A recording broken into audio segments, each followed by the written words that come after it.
Welcome back to this channel, where artsy stuff happens. Today is part 4 of my version of the cheap art supply challenge, where I bought a whole bunch of the cheapest supplies possible, and I'm making stuff, like 25 videos, in fact.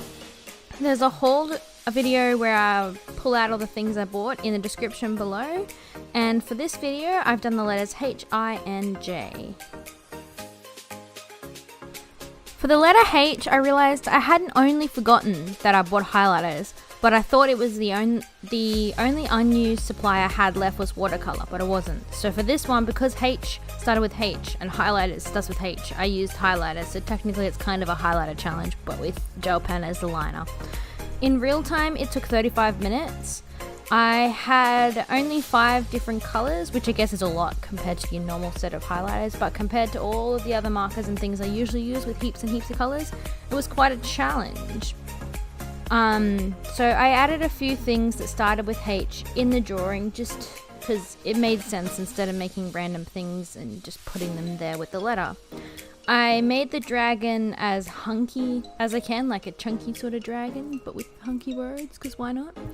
I added as many horns on him as I could, because H, and then I added some hoops to his tail and put a bird called a heron on top of the H. I also added some random hexagons inside of the H just to fill space because I wasn't really sure what else to do.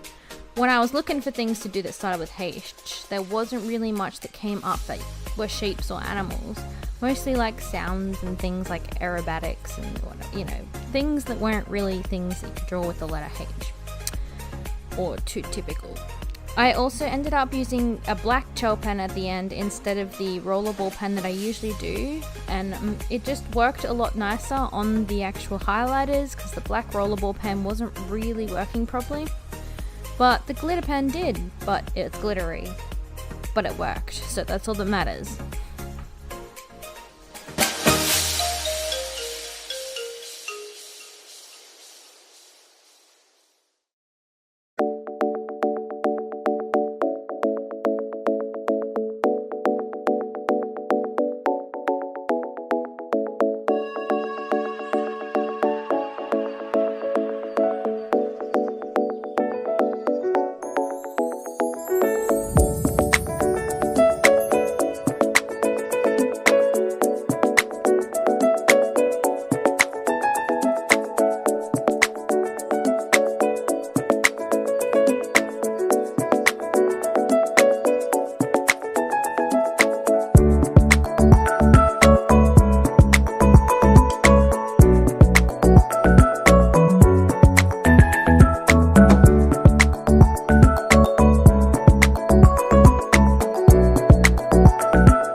For the letter I finally used my last art supply, which was the cheap and nasty watercolor paint with that really nasty plastic paintbrush that has no depth and doesn't do much at all. Literally just blobs the paint on. I had little expectations from the start about how well this was going to look out because I heard a lot of stories about these nasty British brushes and nasty cheap paints and everything like that. So I just kind of went along with it, like, yeah, okay, this isn't really going to look very well. But I was actually very surprised, because aside from it being very sticky and globby, and like it didn't really work like normal watercolor paint, you know, the more water you put in, the less pigment it gets and whatever. It was just bright and colorful, and that was the thing I loved about it. It was very, very wet on the paper though, so in the end the dragon actually looks like it's got water currents going through it, which is pretty cool actually. In real time this took 1 hour and 6 minutes, probably from trying to get the paint on the brush, because as you can see later I actually sit there and put a lot of water into the paint to try and get it to work, because it wasn't working at all, and then when I did it was very thick and gross, but it still worked and it still looked nice. I based this dragon off like an ice themed dragon, and then I'd used ivy leaves to fill in the space with the eye. I also had some ice hanging off the eye just because it starts with I, and it was filling and making it look a bit more filled instead of just empty. And then at the end I used the gel pen to line it again. It was the only thing that wanted to work on top of the watercolors, funnily enough.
Lucky last for this video, the letter J.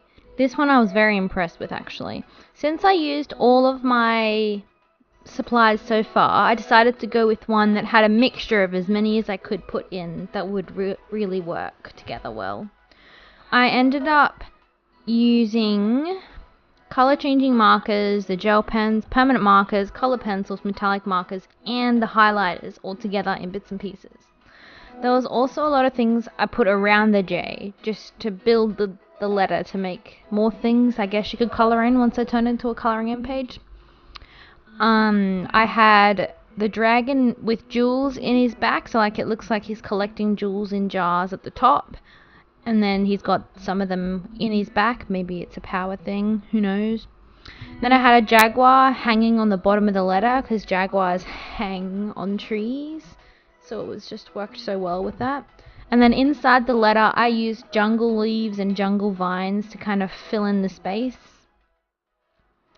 Now in real time, this is one of my longer ones. It took a lot longer because I had to see which ones work, which mediums and supplies and things worked well together. I ended up starting with pencil because it was the lightest supply and it was decent for some of the highlights, especially with the jaguar. And then I went back and did textile and metallic and the darker gel pens to add shading to the everything really. But in the end, with the dragon was too light with the purple pencil I used, so I ended up using the permanent marker on top of all the shading I already did with the other pens and things, which actually worked out really well. For the jewels, I did the highlighter first, and then I used, depending on the color that I picked, either a permanent marker or a metallic marker to just add the depth in one side of it, as if, you know, the shine was out one side and whatnot. This is actually one of my favorites and most fun so far to sit there and play around. As you can see, I go from having an empty, relatively clean desk to absolutely filled with supplies, which is really fun. And I honestly, today when I'm doing this voiceover, well, my desk is still full of those supplies. I haven't actually put them away yet, but I'll get there. It was also because these cheap things, all of their pigments are really dark shades, but each supply had like a different kind of dark pigment, so I could use the little different ones to do the highlights and shadings depending on the actual supply I was using, which was a lot of fun.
thanks for watching. I hope you enjoyed part 4 of my cheap art supply challenge. There'll be links to all of the other original parts in the description and at the end of the video, as you can see arrowed now.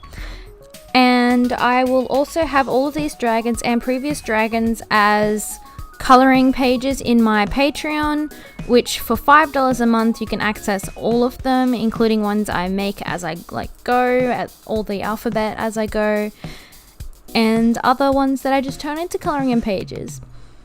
I hope you have a good week, and I'll see you guys all next week. Bye!